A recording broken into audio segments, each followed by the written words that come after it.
Teaching people against ignorance is not necessarily gonna change things, at least not in a short period of time.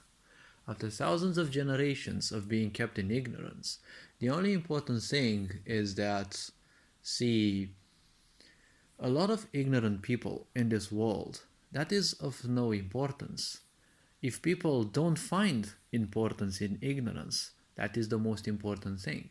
Because when people find importance in ignorance, that is when they start going down that path. If they find importance in, let's say, a loving way, or something that doesn't preserve their misery, then they will start going on a different path. The point about life is you don't have to fight things, you have to include people. By being an example and sharing with the world how they can achieve your idea, a lot more people will simply follow.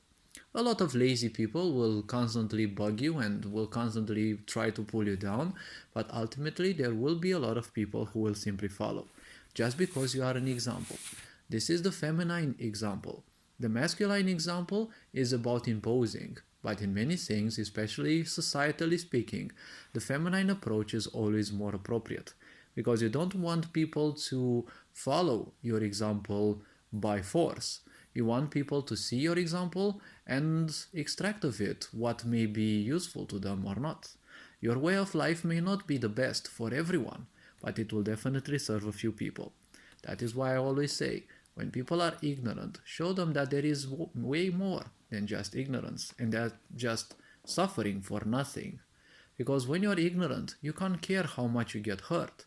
So therefore, there is basically nothing for you to lose. If you can't care how much you suffer, you can't care how much others suffer as well. And suffering will always bring loneliness. But at the same time, suffering is like a virus. It cannot spread if it doesn't have a host. And it will want to spread.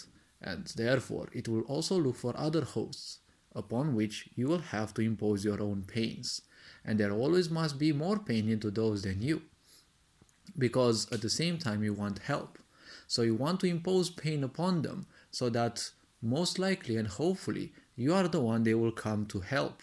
And when you help them, you will help them a bit to ease their pain, but at the same time you will try your best to preserve the pain within them, because, well, if they are no longer pained, they will no longer be needing you, right?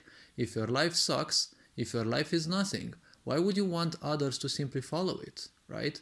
If you become a failure in life, or whether you think you're a failure, well, why would you want people to follow you, right? Isn't this one of the principles that people have when they separate themselves from the others? Because when they feel that they are bad, they feel that they are unworthy for others. So they embrace loneliness, ignorance, and therefore suffering. And the problem is, well, it is a very good distraction because you're no longer connected to your emotions, you're feeling none of those, so technically it makes you feel good in a way. And then this way, they find importance in this ignorance. So when people find importance in ignorance, that is when they have lost the war, right? Because they become stagnant. And stagnant, well, stagnancy is, well, the cousin of death. All this being said, hopefully this video was introspective. Take care, enjoy life, and well, I'll see you in the next video. Feel free to also view and maybe share, like, subscribe. And well, this channel has a lot more content. And all this being said, take care, embrace life. Ferinjan Board signing out.